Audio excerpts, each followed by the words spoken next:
os invito a abrir la palabra de Dios en Proverbios capítulo 13, versículo 13.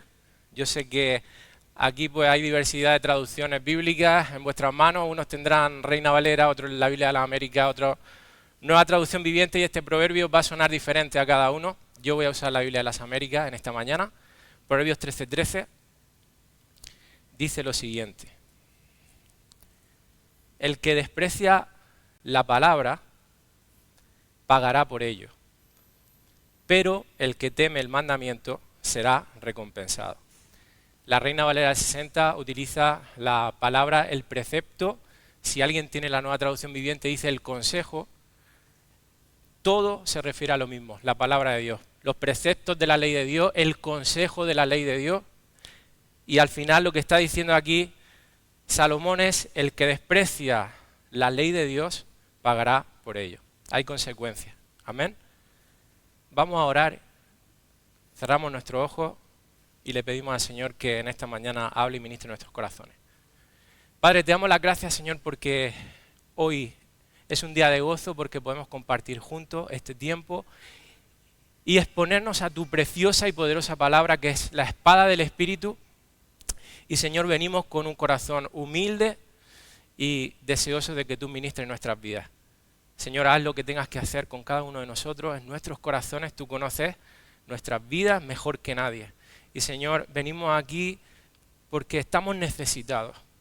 Y espero que esa sea la actitud de cada uno de los que hay sentado en esta mañana aquí, Señor, de el deseo de poder abrazar tu palabra, Señor, escucharla y poder llevarla a la práctica con tu ayuda, Señor, porque por nosotros mismos sabemos que es imposible. Te pedimos, Dios, que tú hagas esa obra en nuestras vidas, Señor, hoy, y que sea de bendición. Gracias por todo. En el nombre de Jesús, amén y amén.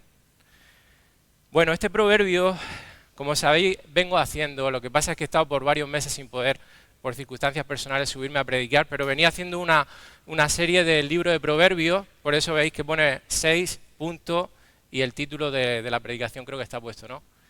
Bueno, en la portada de la predicación salía así. Es la exposición número 6 de la serie, y la verdad es que hay muchos proverbios preciosos que nos llaman la atención y capturan inmediatamente, lo estamos leyendo en el libro de Proverbios, y precisamente este no es uno de esos. Este es uno de esos proverbios que pasa desapercibido. Hay tantos proverbios que a veces son incluso similares, iguales, que se repiten y que parecen decirnos lo mismo. Y precisamente a mí me pasó esto. Yo estaba leyendo Proverbios, en la última ocasión que estaba leyendo, pasando por el libro, pasé por delante de este proverbio y no captó mi atención. Es como que lo di por hecho, porque yo creo que cuando en nuestro tiempo devocional a veces vamos demasiado rápido para empezar y quedamos por supuesto cosas como que nosotros ya estamos viviendo eso que estamos leyendo. Y es un gran problema eso, y un gran error. Por eso sucede que luego nuestras vidas no crecen como deberían. Pero conforme lo pasé, noté que el Espíritu Santo me decía: frena, retrocede, vuelve a leerlo. Porque es el típico proverbio que tú lo lees y oras. Y dices: Señor, muchas gracias, porque tú has puesto en mi corazón un deseo y un amor por tu palabra y un deseo de obedecerla. Y gracias, Dios, porque en la obediencia a ti hay bendición, hay recompensa. Te pido por aquellos que no ven esto. Te pido por aquellos que no ven que tu palabra es lo más precioso y necesario y que por causa de eso cosechan consecuencias malas para sus vidas. ¿Veis lo que hacemos? Pensamos inmediatamente en los demás. Pensamos que nosotros ya esto lo tenemos superado, que hemos aprobado la asignatura. Bueno, inmediatamente en ese tiempo que tuve leyendo este proverbio, sentía que el Espíritu de Dios me decía: ¿por qué das por sentado de que tú, Josué, no desprecias mi palabra? Sentí convicción de pecado y entonces me tuve que poner a meditar en este proverbio, y el resultado de eso, hermanos, es la predicación de hoy.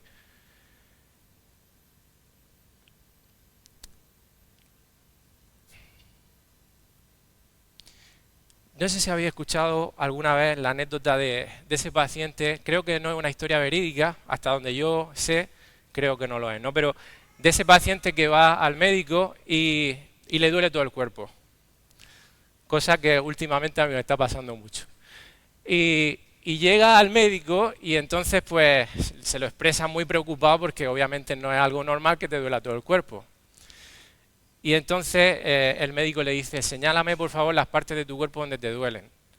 Y con el dedo iba tocándose, y conforme se tocaba le dolía. Y decía, aquí me duele aquí, me duele aquí. Donde se tocaba, en la uña del pie, en la oreja, en la nariz, le dolía todo el cuerpo. Entonces el médico le dice, a ver, enséñame la mano. Le toca el dedo así fuerte, ¡guau! Pegó un alarido, hermano. Efectivamente, lo que tiene es el dedo roto. Donde se tocara con ese dedo, le dolía. No le dolía el cuerpo, le dolía ese dedo que tenía roto. Hermano, de la misma manera, muchos cristianos viven experimentando constantemente dolor en sus vidas, y cuando digo dolor no me refiero al dolor que trae la soberanía de Dios a nuestras vidas, las pruebas, las aflicciones que son necesarias para nosotros para crecer en Cristo, sino dolor que nos buscamos nosotros mismos, producto de nuestras malas decisiones, productos de nuestra desobediencia, productos de nuestra falta de sabiduría. Todo ese dolor que experimentamos, hermanos, se debe a un dedo roto en nosotros. Y ese dedo roto es el menosprecio que le hacemos a la palabra de Dios. Es eso, hermano. Ese es el diagnóstico. Decía el doctor Martin Lloyd-Jones, que yo sé que muchos lo conocéis, tiene libros preciosos, decía, sin lugar a dudas, todos, fijaros, lo remarca por 2 veces, todos los problemas de la Iglesia hoy y todos los problemas del mundo se deben a una desviación de la autoridad de la palabra. ¿Qué es una desviación de la palabra? Es un menosprecio a la palabra. Me desvío porque entiendo de que yo tengo algo mejor que la palabra. Es un desprecio. ¿Por qué? Hermanos, hacemos esto. ¿Y por qué es el problema de la Iglesia hoy, el problema del mundo? Hermanos, porque si nosotros supiéramos verdaderamente, si nosotros estuviéramos plenamente convencidos de cuál es el valor que tiene, la importancia, hermanos, la autoridad de la palabra de Dios, no nos desviaríamos ni un ápice, en absoluto, hermano, en absoluto. No la despreciaríamos en ninguna manera. Y cuando nos desviamos ineludiblemente, hermanos, pues van a venir consecuencias, porque no es cualquier palabra. Yo puedo decir cosas y no ocurrir nada, pero cuando Dios habla, hermanos, y nosotros no obedecemos, agárrate y no te sueltes, porque lo que puede venir es gordo. Ahora bien, hermanos, ¿qué es despreciar? Despreciar, yo creo que todos conocemos esa palabra lo suficiente, pero me gustaría ahondar o profundizar un poquito en ella. Es cuando tú tienes algo en poco, cuando tú lo desestimas. Los sinónimos son menospreciar, subestimar, desechar. De hecho, la Reina Valera, que muchos la tendréis, en vez de despreciar, dice menospreciar, porque básicamente es lo mismo. La Reina Valera dice, el que menosprecia el precepto perecerá por ello. Y en la Biblia textual, que también es una traducción muy buena, dice, el que menosprecia la palabra perecerá por ello. ¿Qué significa menospreciar? Ahí podemos ver un poquito más el significado de esta palabra. Sabéis que menospreciar está formada por 2 palabras, menos y precio. Menosprecio. Le estamos dando un menosprecio a la palabra, un menos valor. Estamos diciendo que la palabra tiene un valor inferior a X, al pensamiento que tú tengas. Por lo tanto, hermanos, desviarse de la autoridad de la palabra es consecuencia precisamente de eso, de que yo he desestimado. Yo le he dado un valor inferior a la palabra de Dios. Le estoy restando importancia y sin darme cuenta, o dándome cuenta, estoy usurpando el lugar que a Dios le corresponde, que es el de la máxima autoridad. En pos de mis opiniones, en pos de mi parecer, en pos de mis gustos, en pos de mis preferencias, de mis sentimientos, de mis emociones. Al final del camino, hermano, cuando yo menosprecio a la palabra de Dios, ¿sabes lo que estoy haciendo? Estoy menospreciando al Dios de la palabra. A Dios, estoy menospreciando a Dios. ¿Por qué? Porque la palabra de Dios, hermano, es Dios hablando. Decía John Piper, y seguramente lo habréis escuchado, ¿quiere escuchar la voz de Dios? Lee la Biblia en voz alta. Y ahí estará escuchando la voz de Dios.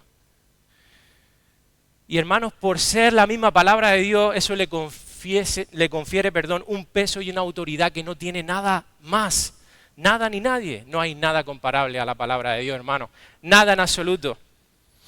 Por lo tanto, despreciar la palabra de Dios, como bien dice este proverbio, trae unas consecuencias. Dice, pagarás por ello, pagaremos por ello.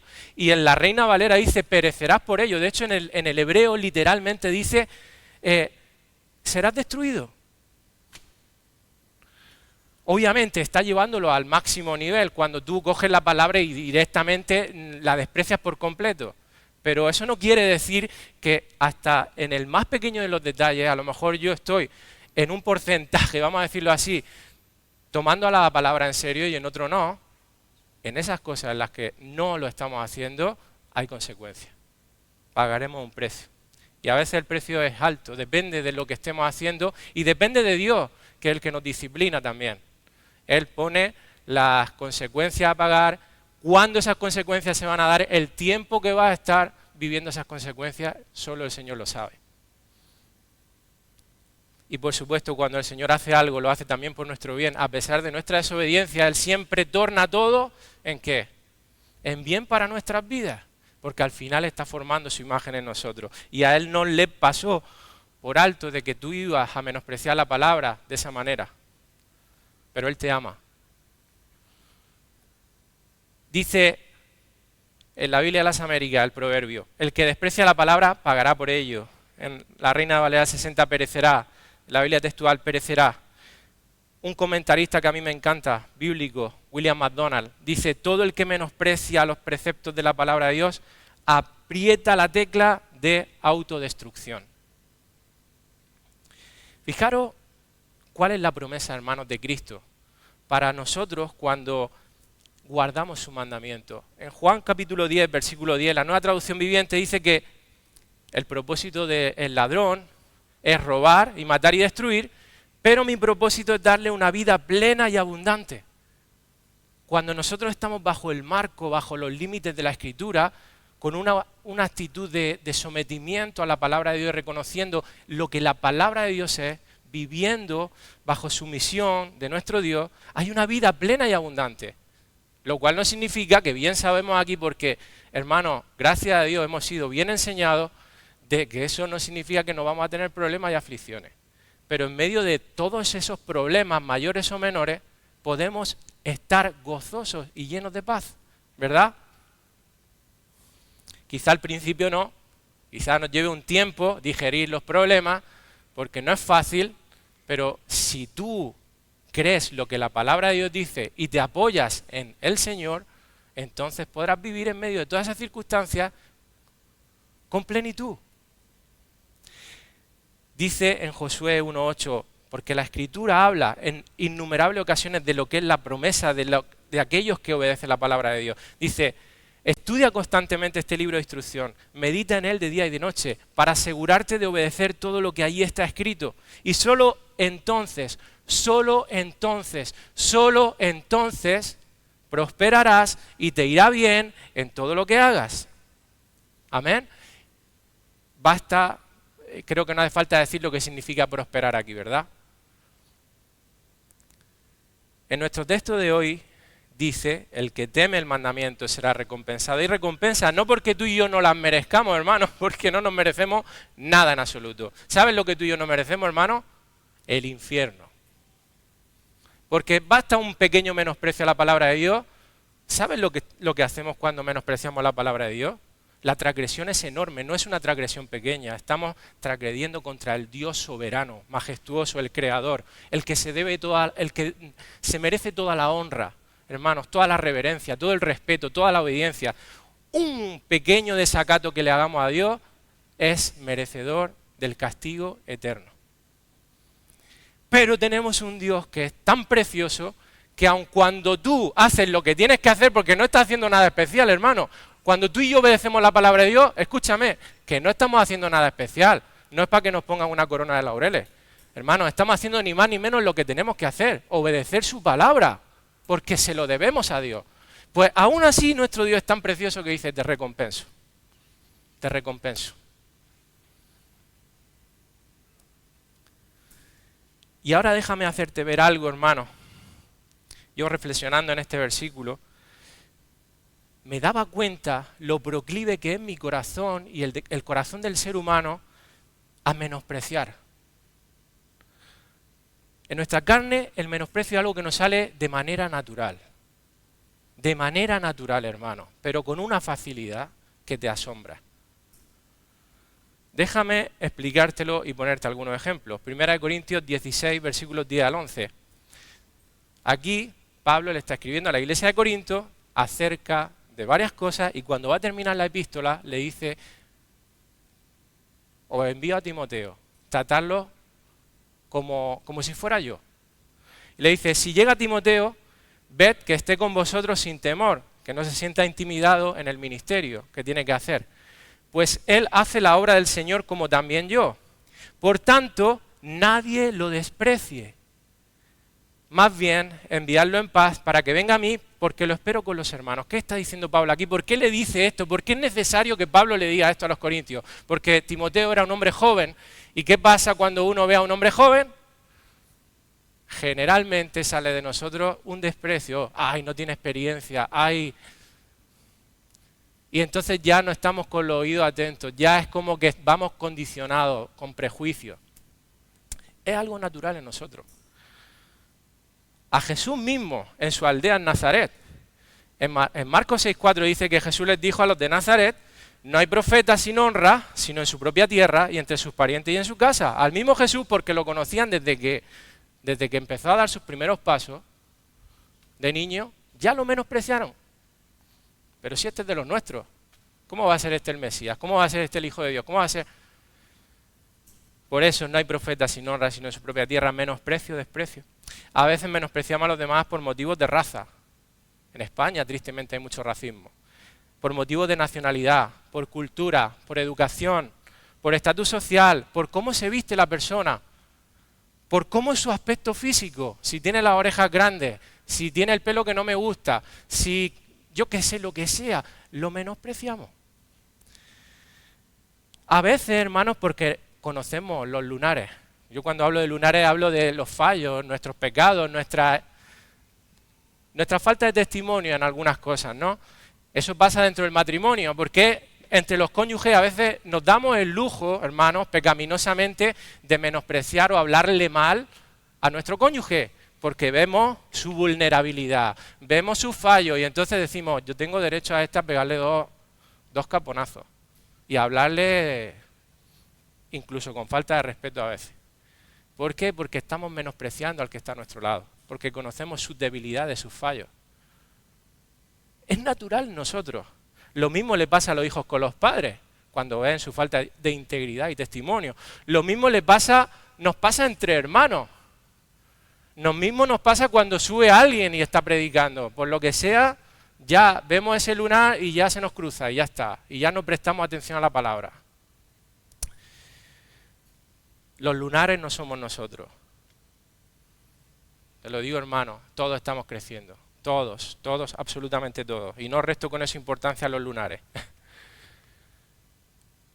¿Por qué Pablo tiene que decirle estas palabras a los filipenses? En Filipenses 2:3 dice: nada hagáis por egoísmo o por vanagloria, sino que con actitud humilde cada uno de vosotros considere al otro como más importante que a sí mismo. ¿Por qué? Porque justo es que hacemos lo contrario, tendemos a lo contrario, a creernos nosotros mejores que los demás, es decir, a estimarnos como de más valor que a los demás, que estamos mejor y el otro está en una escala inferior. Y por eso, hermanos, detestamos al vuelo el mal aliento de nuestros hermanos.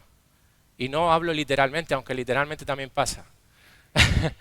Pero me refiero al mal aliento, vuelvo a lo mismo, a la ilustración o metáfora que he usado con el lunar. Los fallos, los errores, los defectos, los pecados. ¿Por qué enseguida detesto y hago una radiografía del hermano, pero no veo los míos? Y a veces los míos son peores que los de ese hermano. Porque uno no se huele su mal aliento. ¿Os dais cuenta, hermano? Tendemos al menosprecio. Somos proclives a menospreciar a nuestro prójimo, a estimarlo como de menor valor, porque nos comparamos con nosotros mismos y tenemos un alto concepto de nosotros. Muy alto. Y eso se da ni más ni menos, hermanos, por el germen del orgullo que tenemos en nuestros corazones. Ese germen es la raíz de prácticamente todos los males que nos aquejan. El orgullo que tenemos en nuestras vidas, nos queda mucho orgullo, hermano. Ahora bien, esto no se queda solamente en nuestras relaciones horizontales. Nuestras relaciones horizontales es entre nosotros. Esto también lo llevamos a nuestra relación vertical con Dios. Y al igual que menospreciamos así también. Despreciamos a Dios. ¿Por qué? Porque lo tratamos como de tú a tú. A Dios, hermanos, muchas veces lo tratamos como de tú a tú. Y si bien Dios es un Padre que te ha dado la confianza de que accedas a Él y que le hables como a un hijo, hermano, Él no es un Padre cualquiera. Él es el Dios soberano. Por eso cuando enseña a Jesús la oración modelo, el Padre Nuestro, dice, Padre Nuestro que estás en los cielos. No es un Padre que está aquí, es un Padre que está en los cielos, que gobierna sobre todo y sobre todo, que es el que sostiene toda la creación, que es el que ha determinado el día que tú partes de aquí. No es un Padre cualquiera.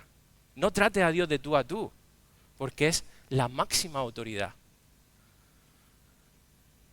Pero hermanos, nuestra carne nos lleva precisamente a tratar a las figuras de autoridad de tú a tú. A la vista está el trabajo, hermanos, que hay que hacer en la crianza con los hijos para que aprendan a respetar a los padres y a tratarlos como lo que son, su autoridad. Digas como se lo digas, tienes que estar ahí como el que pica la roca y pan, y pan, y pan, y pan, y año, y pan, hasta que, obviamente, es un trato que Dios tiene que hacer en su corazón. Pero a pesar de eso, tú tienes que hacerte de respetar como padre.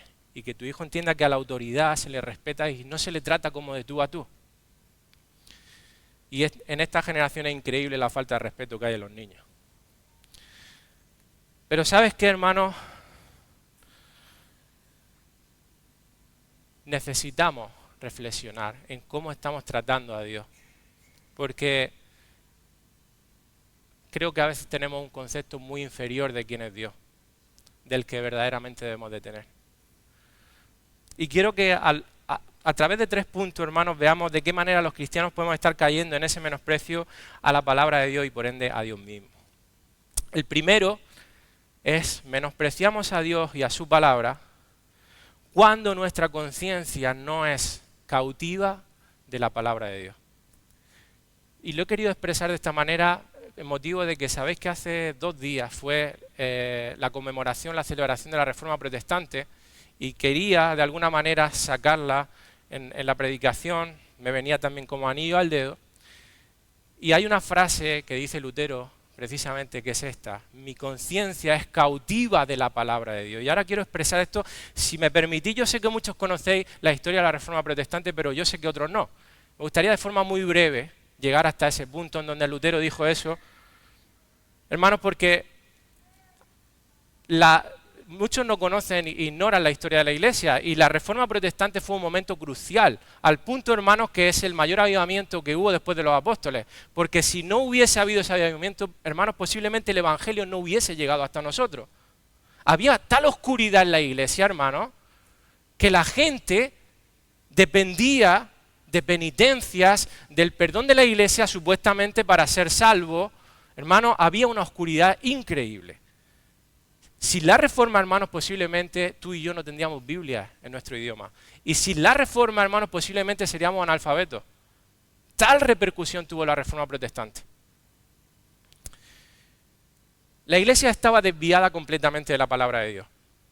La Iglesia que había en ese momento era la Iglesia católica, no había otra iglesia. En el siglo XVI, en 1517, 31 de octubre es cuando se data el comienzo de la Reforma. 31 de octubre de 1517. Estamos hablando del siglo XVI. El Papa León X quiere construir la Basílica de San Pedro, la que, yo no sé si habéis estado o la habéis visto por la tele, me imagino que sí, en el Vaticano, yo estuve allí. Es increíble. Un lujo increíble. Hermano, obviamente para poder hacer esa basílica necesitaba dinero. Y el dinero se lo sacó a la gente y se sacaron un as de la manga.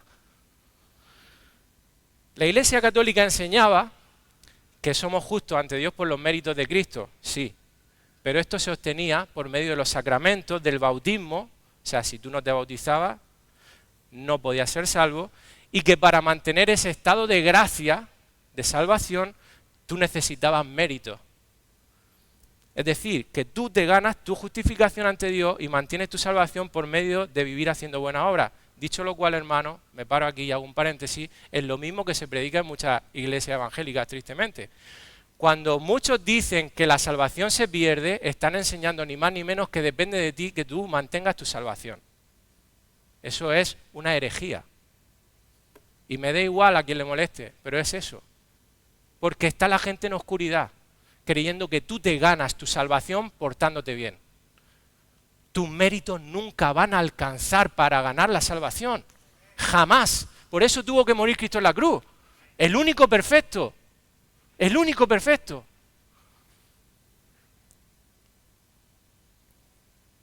Ahora bien, la Iglesia Católica también decía que había pecados. Están los pecados veniales, los que tienen, bueno, no tienen mucha importancia si lo hacen, no pasa nada, pecadillos.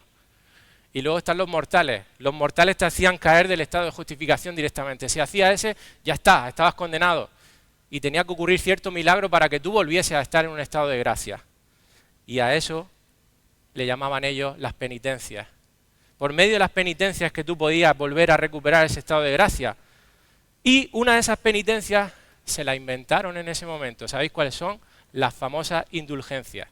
Que era un certificado que te hacía la Iglesia Católica en donde te decía, previo pago por tarjeta de crédito, de que tú eras salvo. O que el alma del difunto X, de un familiar, salía del purgatorio. Porque sabéis que la Iglesia Católica cree en el purgatorio, ¿verdad? Las indulgencias se basaban en lo siguiente. Resulta que la Iglesia de Roma enseñaba que tanto la Virgen María, que dejó de ser virgen, como el resto de santos, hermanos, que ha habido a lo largo de la Iglesia hasta ese entonces, tenían tantos méritos, eran tan buenos, hermanos, eran buenísimos. Entonces, claro, le sobraban tantos méritos a ellos que dijeron en la Iglesia Católica, vamos a hacer un cofre de los méritos, el tesoro del mérito. Sí, hermano, no, parece broma, pero es que es lo que pasó. O sea, un almacén de méritos tenía la Iglesia y la Iglesia era la única que tenía las llaves de ese cofre o ese almacén de méritos, de buenas obras. Entonces, claro, cuando venía un pecador, porque claro, para la Iglesia Católica todo el mundo era pecador, menos los que ellos decían, pues entonces tú necesitabas esa indulgencia que era, pues vamos a coger unas 10 fracciones de este tesoro del mérito para ti. Y entonces, claro, todos tenían que ir a través de la Iglesia porque era la que tenía las llaves. Y entonces volvía a recuperar tu estado de gracia. Era una oscuridad, hermano. Era una corrupción tal la que había en ese momento, increíble. Y eso, hermano, uno ahora lo mira y hasta se puede reír como diciendo, madre mía, que hermano, esa era la oscuridad que había. Y posiblemente si tú y yo hubiéramos estado ahí, nos hubieran engañado, igual. Entonces la indulgencia era esa penitencia tomada del tesoro del mérito para obtener el perdón de los pecados y la liberación del alma del purgatorio después de la muerte. Entonces, claro, cuando esto se da, hay un monje alemán que se llama Martín Lutero, que dice, ¿esto qué es? Menudo disparate. Y entonces escribe 95 tesis. Esas tesis, hermano, la mayoría, tú las lees y dices, bueno, este hombre todavía no tenía, le faltaba entendimiento, ¿no? Pero habían 41 de esas 95 tesis que precisamente atacaban esto, el tema de la indulgencia, el tema de lo que estaban haciendo como iglesia, pero Lutero, la intención de Lutero con estas tesis no era romper con la iglesia, quería reformar, quería traer luz a la iglesia, a sus líderes, porque él era un monje más, él no tenía esa intención. De hecho, es un mito el que hay, y muchas veces lo hemos dicho así por ignorancia, de que Lutero fue y clavó las tesis en la puerta de la iglesia, porque no las clavó, no las clavó. No las clavó. Cuando tú te documentas históricamente, él lo que hizo fue mandar una carta al arzobispo de su zona diciéndole lo que veía. Y también lo habló entre los estudiantes suyos y ellos lo publicaron en un panel que había dentro de la iglesia donde se publicaban noticias. Y sin el consentimiento de Lutero, como justo la imprenta se inventó en ese momento, eso corrió por toda Alemania. Y Lutero no tenía ni idea de eso, de la repercusión que eso iba a tener. Porque él no tenía una intención de vamos aquí a rebelarnos contra la iglesia. No, no, vamos a reformar en el sentido, vamos a traer luz. Yo quiero que mi iglesia entienda lo que dice la palabra de Dios y que no sean estos disparates. Él no quería romper con el Papa ni con la iglesia. Y aquí hay una pequeña lección, o grande según como la mire, la lealtad de Lutero a su iglesia. Y lo menciono, aunque no es el tema de hoy, porque a veces, hermanos, nuestra lealtad a nuestra iglesia local pende de un hilo. Por cualquier cosa, me voy de la iglesia. Por cualquier cosa, yo no quiero ir más a la iglesia.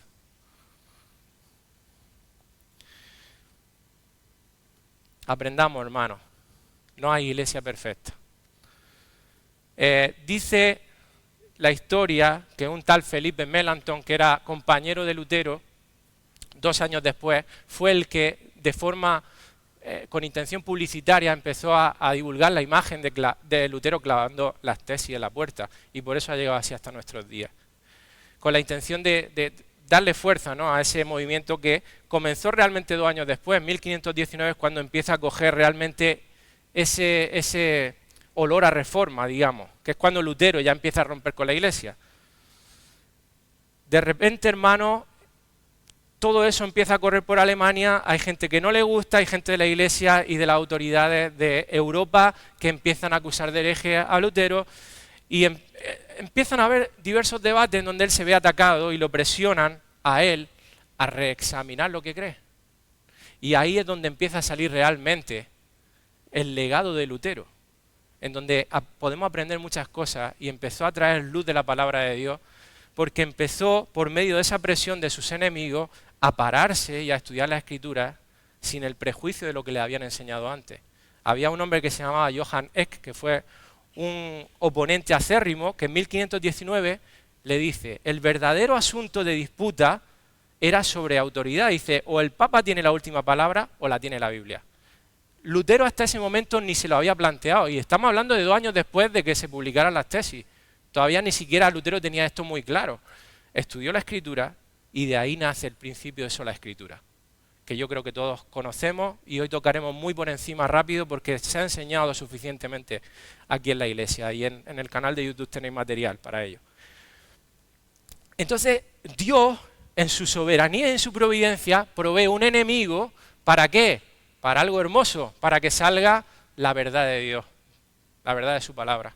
O sea, fue Johann Eck el instrumento que llevó a Lutero a estudiar esto, y de ahí sale el principio de sola Escritura, que resumido es: la máxima autoridad la tiene la palabra de Dios, no el Papa ni nadie más. Si alguien se desvía de lo que dice la palabra, está errando. Así que, hermanos, algo que no nos cansaremos, me desvío por un segundo de la enseñanza principal para recordarte, hermano, de que, y como hemos dicho tantas veces desde aquí arriba, los enemigos, las aflicciones, los problemas que enfrentamos son los escalones que necesitamos para seguir creciendo en la imagen de Dios y en el propósito que Dios tiene con nuestras vidas. Amén. Cuando aceptamos esos problemas y esos enemigos como debemos, Dios hace algo precioso en nuestras vidas y se glorifica. Amén.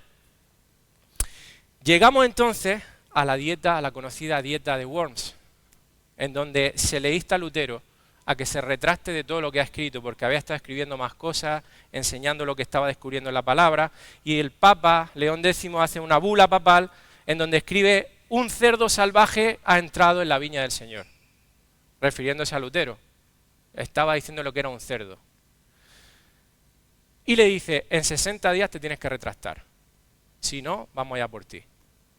Efectivamente, se convoca esa dieta de Worms, una reunión imperial donde hay reyes, hay autoridades de la iglesia, en 1521, y ahí, después de poner bajo presión a Lutero, en la primera reunión que se tiene, él pide que se posponga al día siguiente para meditar, y el día siguiente, hermanos, salen una de las palabras o frases más preciosas de toda la historia de la iglesia. Dice Lutero que cuando le dijeron: ¿te retractas de todo lo que has escrito? Ahí dijo: yo no puedo someter mi fe al Papa o a los concilios, porque está tan claro como el día que ellos han errado continuamente y se han contradicho a sí mismos. A menos que se me convenza por el testimonio de las Escrituras o por razones evidentes, me mantengo firme en las Escrituras. Mi conciencia es cautiva de la palabra de Dios. No puedo ni quiero retractarme de nada. Que Dios me ayude. Amén.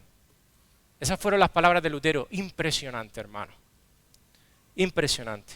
Porque Lutero sabía que su vida estaba en juego, pero él sabía que él se debía a la palabra de Dios, por encima de todo. Su lealtad se la debía a la palabra por encima de cualquier otra autoridad. Y hermanos, eso es. La palabra de Dios delimita la finca en la que tú y yo tenemos que movernos. No nos podemos salir de esa finca. Como tú te salgas de ahí, pagarás. Pagarás un precio. A veces alto. A veces menos alto, pero pagarás un precio. Y no solo tú, recuerda que tú no eres una isla. Tú y yo, todo lo que hacemos, todo lo que decidimos, tiene consecuencias a los que están a nuestro alrededor. O sea, llámese nuestro cónyuge, llámese nuestro hijo, llámese nuestro hermano, llámese nuestros compañeros de trabajo. No somos islas. Si me permitís, os leo una definición de lo que es sola escritura, que es lo que salió de aquí. Dice, sola escritura es el principio de que la palabra de Dios es la única regla infalible para la fe y la vida. La salvación viene solamente del Señor nuestro Dios, quien, como es el creador, debe ser la autoridad final sobre todo lo que hay en la creación. Por lo tanto, su revelación, es decir, su palabra, es el juez supremo de la realidad. Aunque el Señor ha revelado verdades sobre sí mismo y su ley moral en la creación, Él ha revelado su plan de salvación solo en las Escrituras. En consecuencia, y como las Escrituras son las mismísimas palabras de Dios, no hay ningún tribunal superior a la palabra de Dios para que entendamos. Primero, ¿cómo podemos ser salvos? Está claramente definido en la Escritura. ¿Y qué es lo que el Señor espera de nosotros en nuestra vida?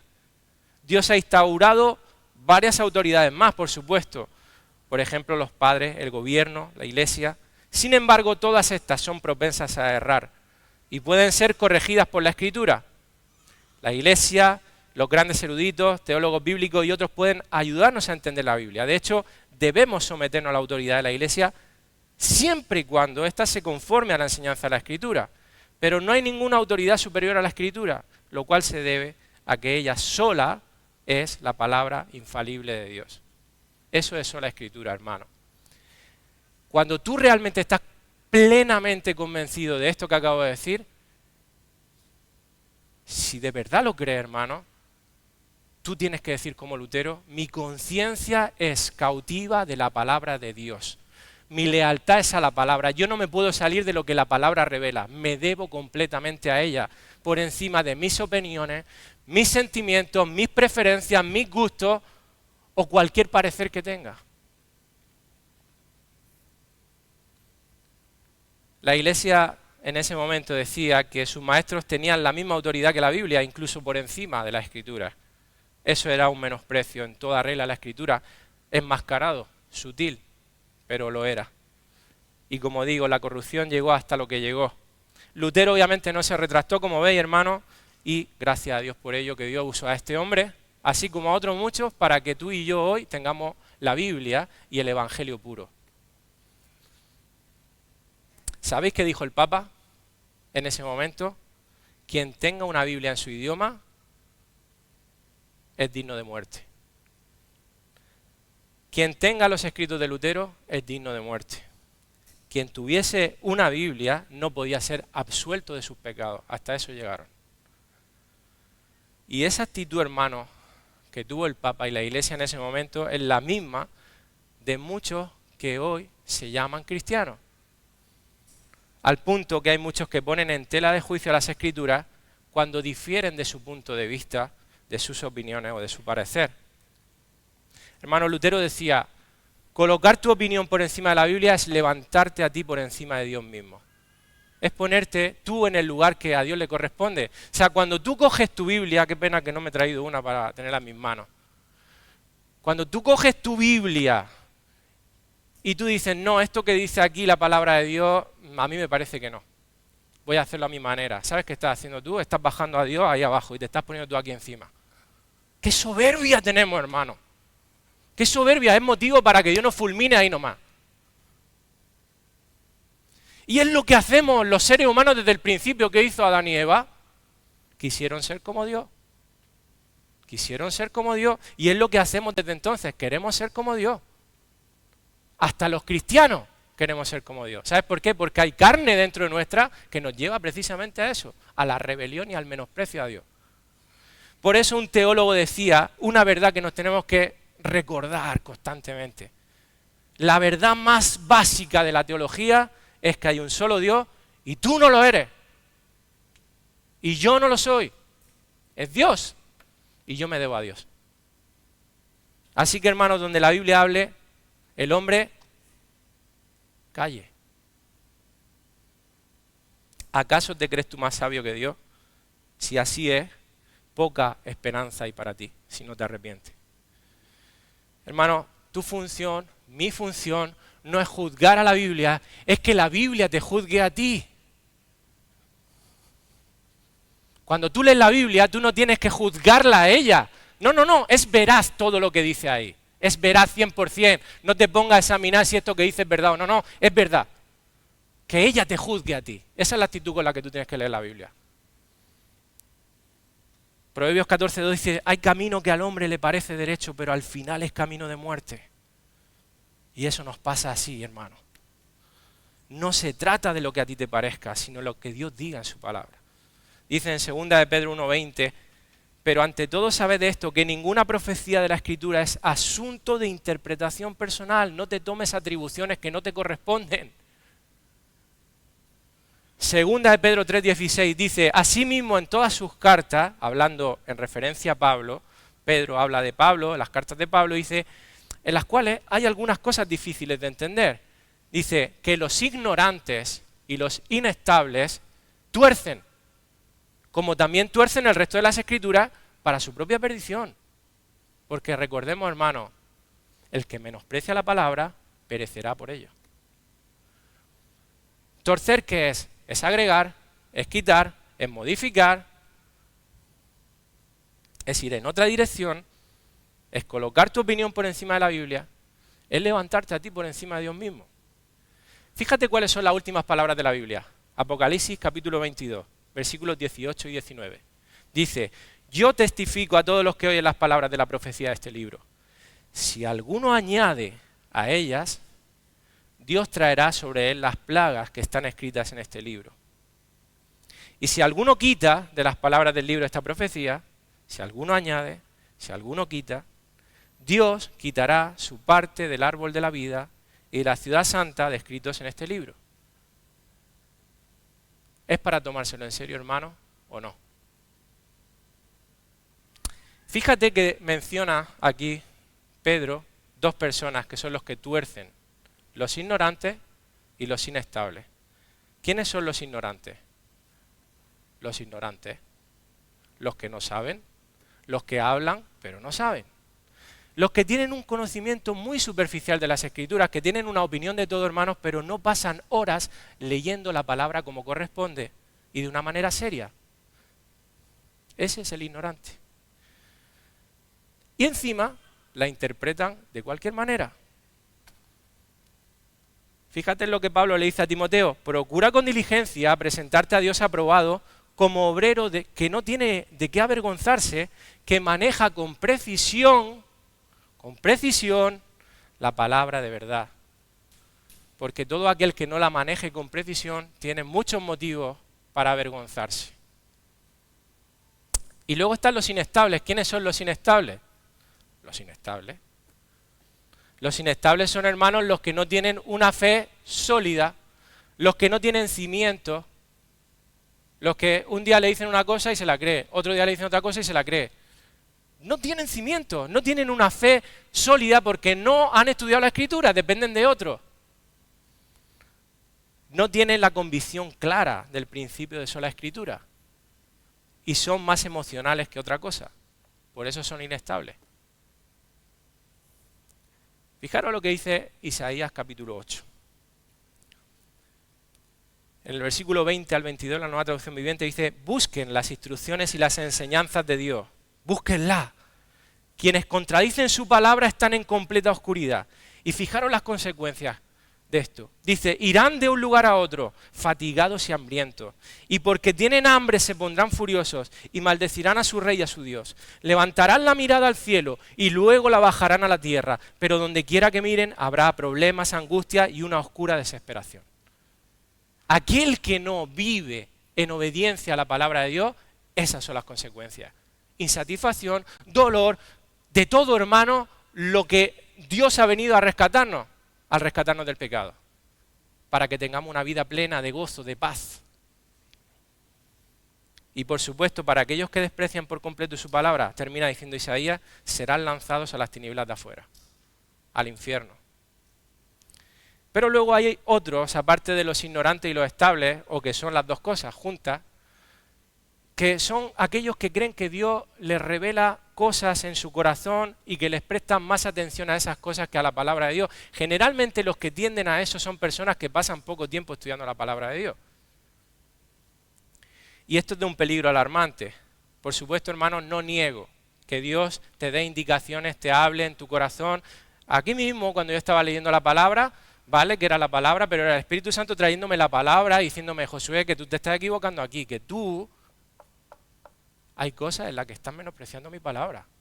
Y lo mismo que eso, en mi diario vivir, yo a veces tengo advertencias del Señor y sé que es Dios guiándome. Pero, hermano, y repito, no niego que Dios nos hable. Todo cristiano, yo creo que tiene una verdadera relación y comunión con Dios, debería experimentar de alguna manera la indicación y la guía del Espíritu. Ahora, mucho cuidado, que esas indicaciones, ese sentir que Dios pone a veces en nuestro corazón, sea realmente Dios o no, o seas tú hablándote, porque tu corazón es muy engañoso y mi corazón es muy engañoso, hermano. Porque a veces ni siquiera tiene sostén bíblico, si no tiene sostén bíblico, deséchalo, no es Dios, eres tú. Pero si lo tiene, ojo, cuidado, despacito, suave, tranquilo, tranquilo. ¿Por qué? Porque tu corazón es engañoso, más que todas las cosas, dice la Escritura. En tu interior, recuerda, hay pecado, la carne. Así que tienes que estar muy alerta, y tengo que estar muy alerta. Mucho cuidado, hermano. Hay movimientos hay círculos evangélicos que le dan mucho énfasis a esto, en donde incluso instan a la gente a que tengan más en consideración esas revelaciones que Dios le da. Le llaman palabra rema. No sé si la había escuchado alguna vez. Está la palabra logos, que para ellos es, aunque esa diferenciación no está en la Escritura, se la han sacado ellos de la chistera.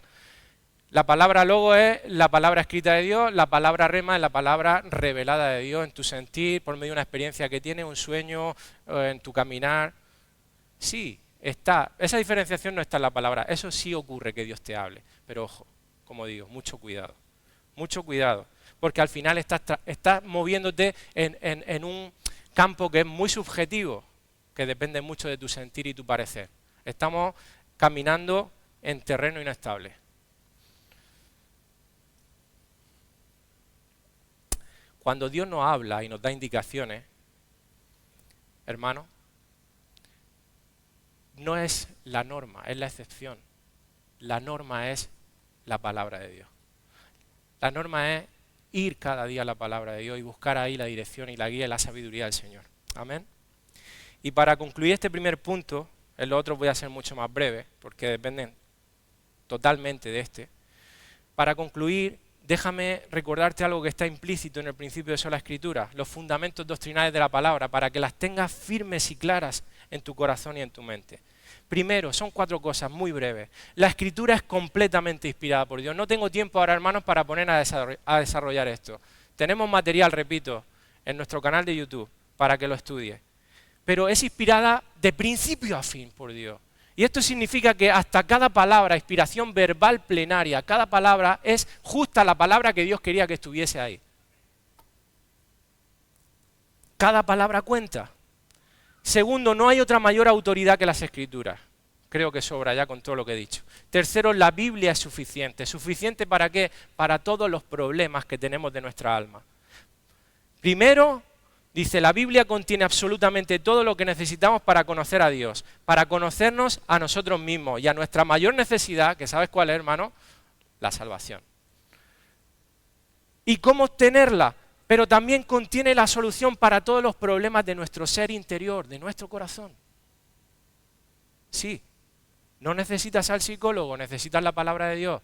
El psicólogo te puede ayudar si se basa en consejos que tienen su cimiento en la palabra de Dios. Otra cosa, como ya hablamos en otras ocasiones, es problemas biológicos, etcétera. Ok, pero hermanos, lo que es profundamente del alma, del corazón, la palabra es suficiente. Y las Escrituras son inerrantes e infalibles, es decir, no contienen error ninguno, ni en ellas hay mentira, porque si así fuese, no podrían ser la palabra de Dios, porque Dios no se equivoca. Y Él es digno de plena confianza, es el único que nunca miente y es el autor de toda la verdad. Amén. Como dice el famoso teólogo Wayne Grudem, las Escrituras contienen todas las palabras de Dios que Él quería que su pueblo tuviera en cada etapa de la historia de la redención y que ahora contiene todo lo que necesitamos que Dios nos diga para la salvación, para confiar en Él perfectamente y para obedecerle perfectamente. Y ahora yo te animo a que medites. ¿Verdaderamente puedes decir, mi mente es cautiva de la palabra de Dios? ¿Estás convencido del principio de sola escritura?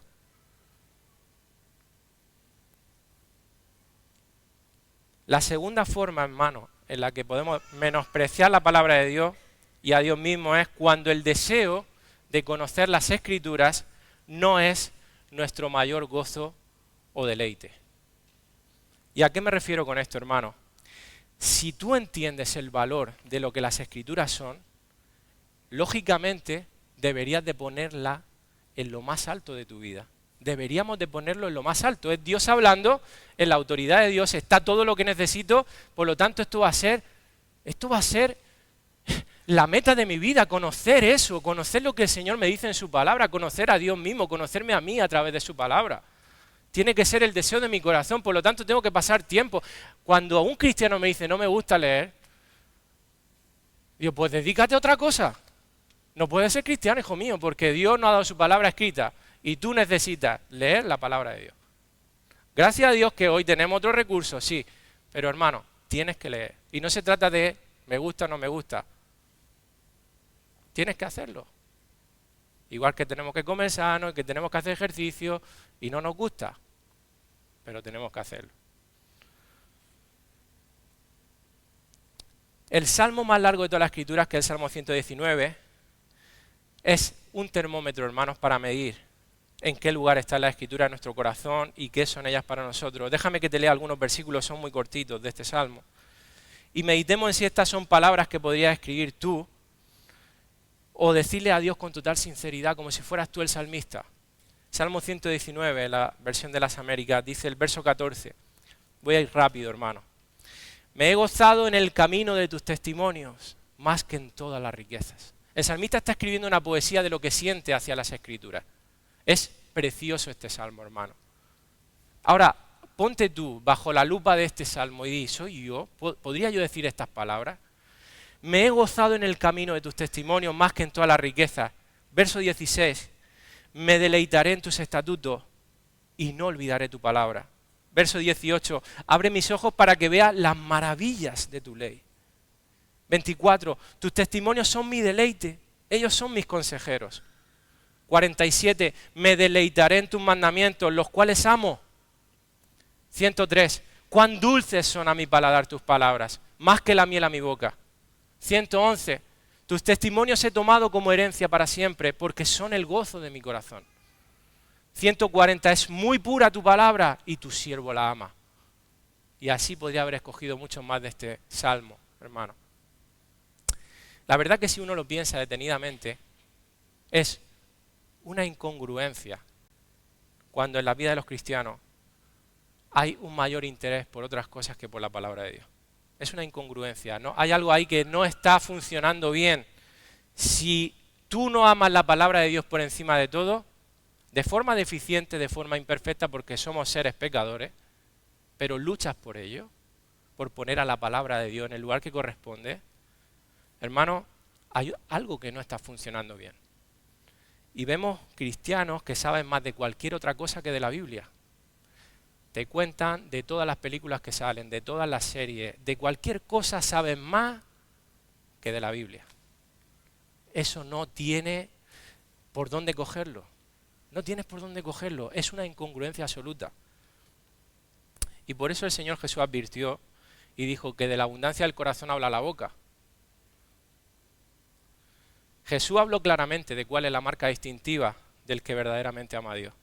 En Juan 14, 15 y 23 dijo, si me amáis, como decís, guardaréis mis mandamientos. Si alguno me ama, guardará mi palabra. Y mi Padre lo amará, y vendremos a él y haremos con él morada. El amor a su palabra es la marca distintiva del que verdaderamente ama a Dios. Un teólogo llamado Vincent Chong, no sé si se dice así, pero bueno, yo le meto el Chong y ya está.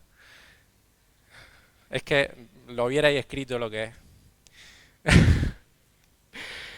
Una persona ama a Dios solamente hasta donde ame la Escritura. Puede haber otras indicaciones del amor de alguien para con Dios, por supuesto, mas el amor por su palabra es un elemento necesario por el cual todos los otros aspectos de nuestra vida espiritual son medidos. Así que aquel, hermanos, que dice amar a Dios y no guarda su palabra con todo su corazón, vive engañado. No seamos ingenuos, hermanos, no seamos ingenuos, por favor, no seamos ingenuos. Hay una anécdota que me leía y me encantó del famoso filósofo Sócrates. Yo creo que todos lo conocéis, ¿verdad? Dice que una vez se le acerca un joven a Sócrates y le dice, me gustaría ser tu discípulo. Sabéis que en ese tiempo pues era de esa manera. El que quería ser discípulo de estos maestros filósofos se le acercaba y se lo solicitaba. Y dependía de que el maestro quisiera o no. Entonces Sócrates le dice, sígueme. Y entonces coge Sócrates y se empieza a meter en el agua, en la playa. Y empieza a caminar para adelante sin decirle absolutamente nada. Hasta que llegan a un punto en que el agua la tenían ya por la boca. Cuando llegan ahí, el discípulo estaba súper extrañado, pero no quería ni decir nada. Cuando llegan ahí, Sócrates se gira y le hace así, ¡racatrá! Y le mete la cabeza dentro del agua y lo aguanta ahí. Y el discípulo, imaginarse, debajo del agua, luchando por salir porque no podía respirar. Hasta que llega un momento que Sócrates lo suelta, sale del agua medio respirando, rojo. Y entonces, claro, alarmado, le pregunta a Sócrates, ¿por qué ha hecho usted esto? ¿Por qué? Y Sócrates le contesta, cuando desees aprender tanto como deseas respirar, seré tu maestro. ¡Buah! A mí me encantó. Porque, hermano, esa debería ser la actitud con la que nosotros vayamos a la Escritura. ¿Deseo la palabra de Dios tanto como deseo respirar? No, porque seguramente va a ser la respuesta de todos si somos honestos. Nos queda mucho todavía. Esa es la conclusión a la que llego. Todavía estoy menospreciando la palabra de Dios.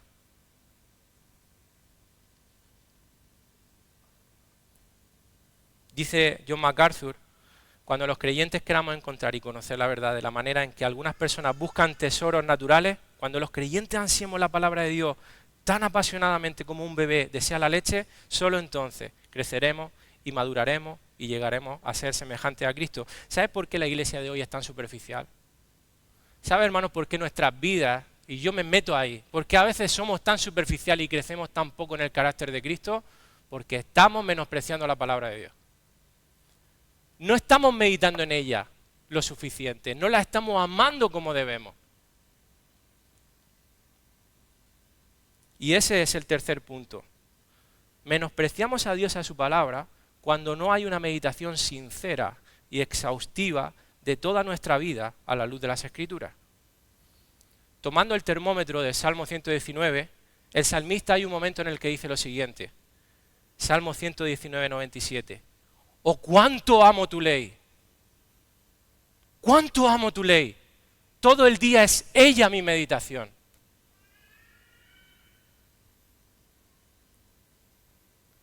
Porque si la palabra de Dios es mi tesoro, yo voy a sopesar toda mi vida bajo la lupa y el escrutinio de la palabra de Dios.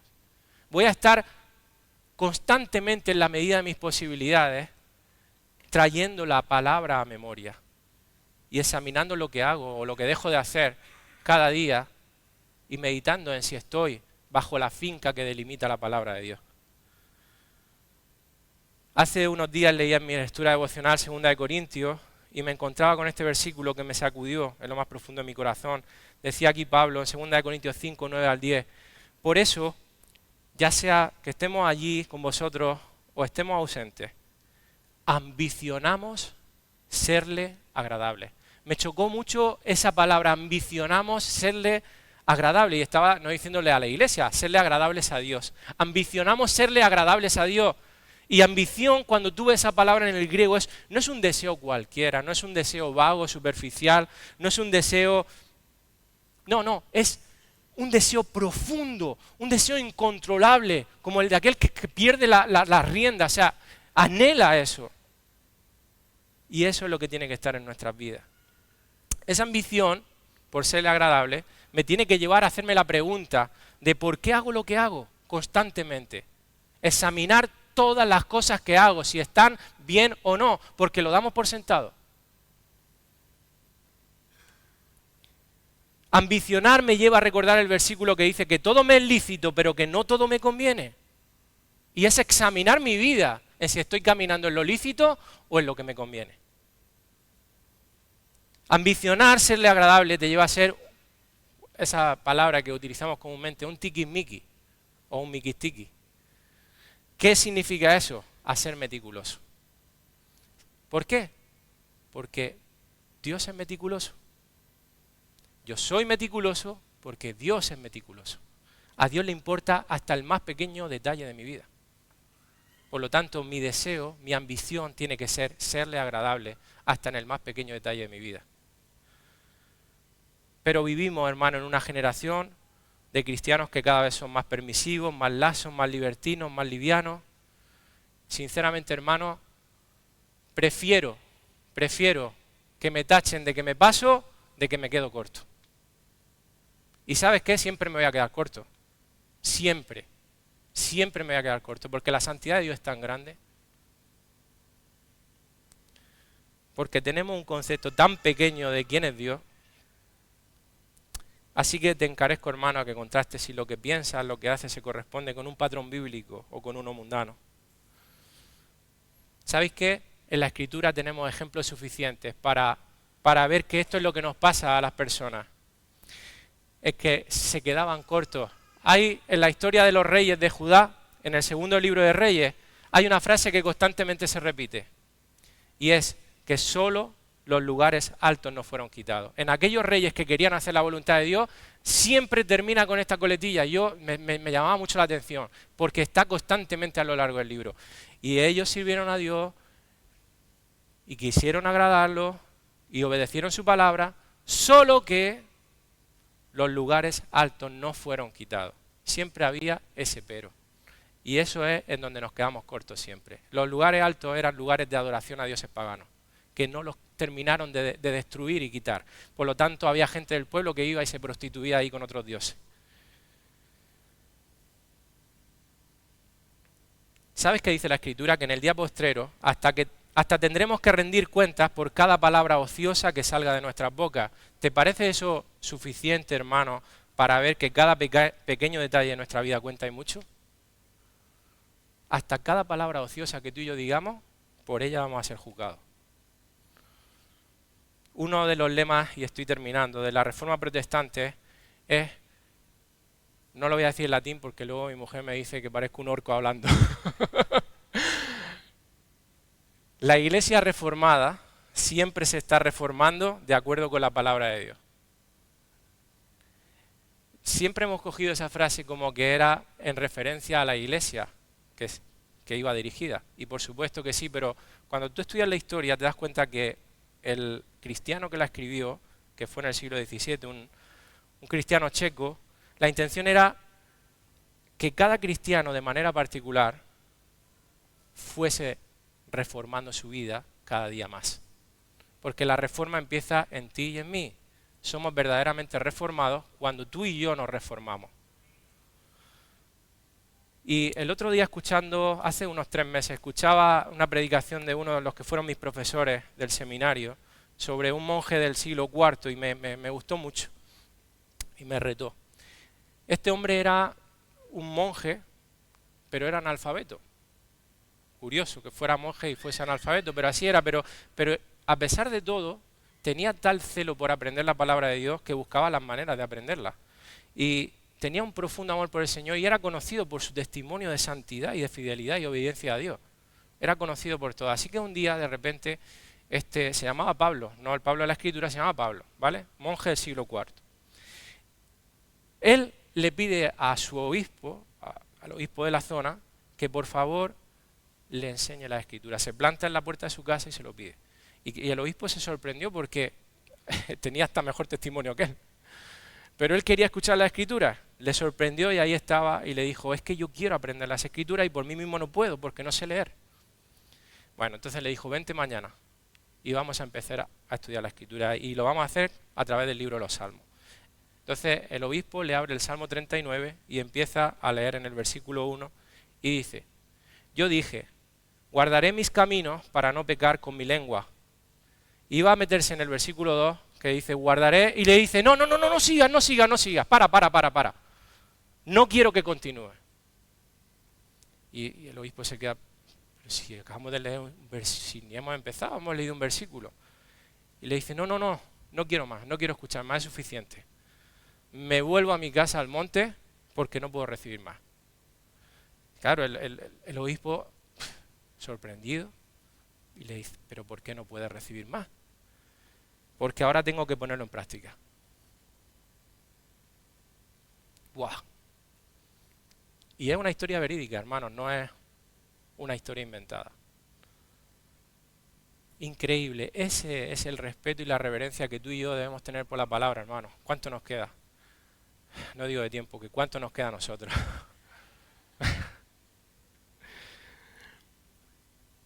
Hermanos, es tremendo. Por eso pasamos por la Biblia y la leemos de manera tan superficial, no meditamos en ella lo que debemos meditar y por eso nuestras vidas no cambian como deberían. Dice el Salmo 119:11, el salmista, en mi corazón he atesorado tu palabra para no pecar contra ti. Porque el salmista sabe muy bien que cada pecado es un menosprecio a la palabra de Dios. Sabéis que cuando nosotros pecamos, hermanos, tú decides pecar. Lo hemos dicho muchas veces. El pecado, hermano, no es un accidente. El pecado es una decisión que tú tomas y que yo tomo y a conciencia. O sea, tú eres responsable de tus pecados. No le eches nunca la culpa a nadie. No te excuses en que es que me puso entre la espada y la pared. No, si sale de ti algo, sale de tu corazón, como dice la palabra.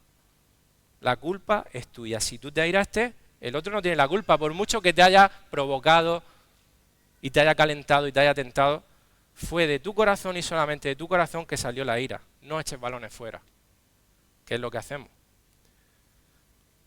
Hermanos, necesitamos llegar a ese punto de humildad, de reconocer mi pecado, mis fallos, son falta de amor por su palabra. Son falta de meditar en cómo está mi vida a la luz de su palabra. Y decir, yo voy a poner la palabra lo primero. Por encima de mis sentimientos, de mis impulsos, de mis emociones. Y hoy en día vivimos un cristianismo en donde hay mucho conocimiento, pero hay poco carácter de Dios en nuestras vidas. Y lo digo por mí también, hermanos. Yo me sentía retado porque digo, con todos los años que llevo en el Evangelio, con todos los años que llevo estudiando la palabra, y lo mucho que me queda todavía. A veces hasta en las cosas más básicas, porque a veces nos ponen a presión, y no es demasiada presión, y en lo más básico del cristianismo estamos fallando. Cuando nos falta gracia para perdonar, cuando le damos al otro lo que creemos que se merece, en vez de darle perdón, etcétera, etcétera, hermanos. En las cosas más básicas del carácter de Cristo es donde estamos fallando más. Luego, como reformados, decimos y hacemos un énfasis en que no tengamos un cristianismo basado en experiencias, que se fundamente en la experiencia aquí, en la iglesia emocional, en lo que al culto se refiere. Pero lo cierto, hermano, es que luego en el diario vivir somos cristianos muy dependientes de nuestras emociones. Es una hipocresía.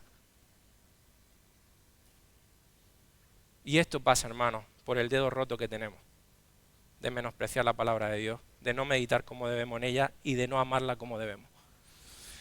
Y necesitas también que otras personas puedan venir a ti a hablarte la verdad de Dios en amor, sin temor a que nos ofendamos por ello. Pero bueno, de eso ya hablaré otro día.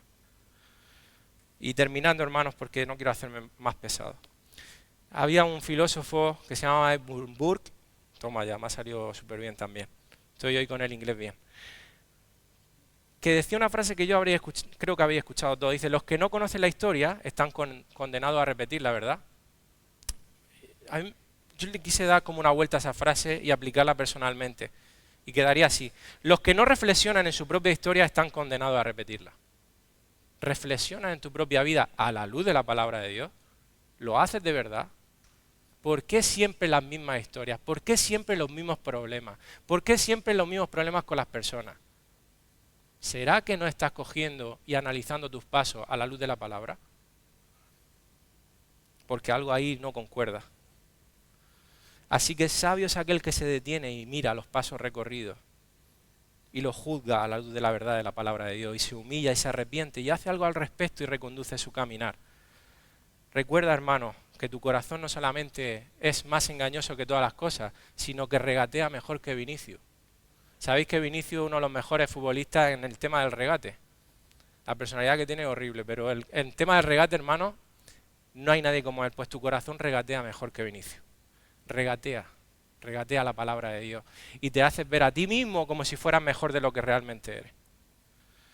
Al punto, hermanos, que podemos estar llegando a hacer disparates y aceptando cosas en nuestra vida. ¿Sabéis quién es Juan Calvino, verdad? La segunda generación de reformados, después de Lutero, el más famoso fue Juan Calvino. Bueno, hubo un momento en su vida y es un hombre que ha dejado un legado increíble y un hombre de testimonio, aunque tuvo sus fallos. ¿Sabéis qué? En un momento de su vida llegó a defender tanto el bautismo de niños que estuvo de acuerdo en que alguien muriera por practicar lo contrario. Y tú dices, qué tremendo disparate. Hasta eso podemos llegar los cristianos. Y te crees que estás bien. ¿Y estás tan ciego en alguna área de tu vida? Lutero, ¿sabéis cómo acabó? Escribiendo libros antisemitas, de los cuales nace el movimiento nazi.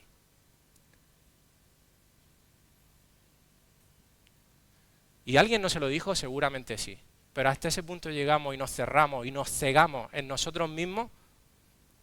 Mucho cuidado, tu corazón regatea muy bien. Termino, hermanos, con el Salmo 119. El termómetro para nuestras vidas, de cómo está nuestro amor por la palabra de Dios. Dice el verso 5 al 8.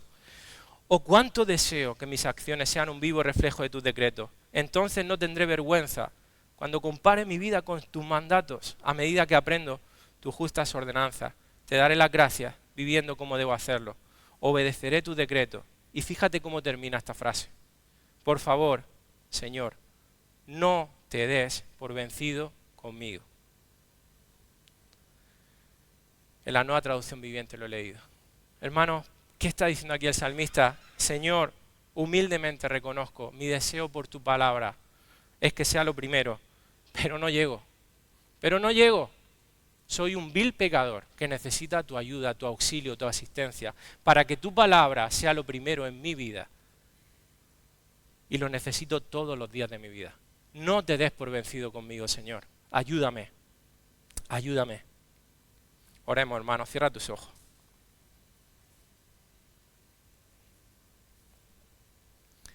Señor, en esta mañana te pedimos, ayúdanos, Señor. No te des por vencido con nosotros. Dios mío, que verdaderamente tu palabra sea lo primero en nuestras vidas. Porque cuando no lo es, Señor, te estamos rebajando. Nos estamos poniendo por encima de ti, Dios mío. Perdónanos por esa transgresión que no tiene nombre, Señor.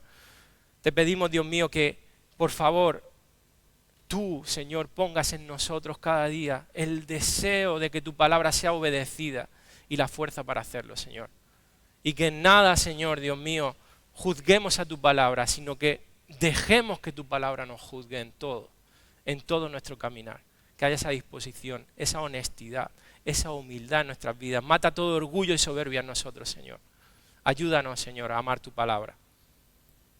Porque como dice tu palabra, el que menosprecia tu palabra pagará por ello. Pero no queremos hacerlo por el incentivo o la amenaza, Señor, Dios mío, que si bien nos ayuda, de saber que hay consecuencias catastróficas para nosotros y los nuestros, sino queremos hacerlo por amor a ti, Señor. Por amor a ti, Dios mío. Por amor a ti, Señor. Que ese sea el incentivo siempre. Que priorice por encima de todos los demás. Gracias, Señor, por tu palabra en esta mañana. En el nombre de Jesús. Amén y amén. Que el Señor os bendiga, hermano.